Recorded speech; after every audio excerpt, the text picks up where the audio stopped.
17. He's burped 17 times in 10 minutes. It's a frequent symptom of pancreatic cancer. Sean, it's acid reflux. He's also jaundiced.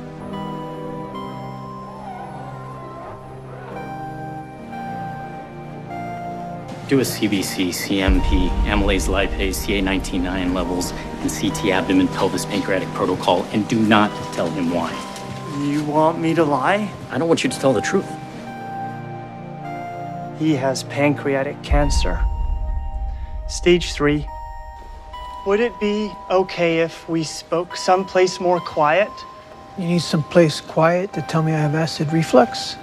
I think we should be someplace quiet because people sometimes get very upset when they find out they probably only have less than a year to live.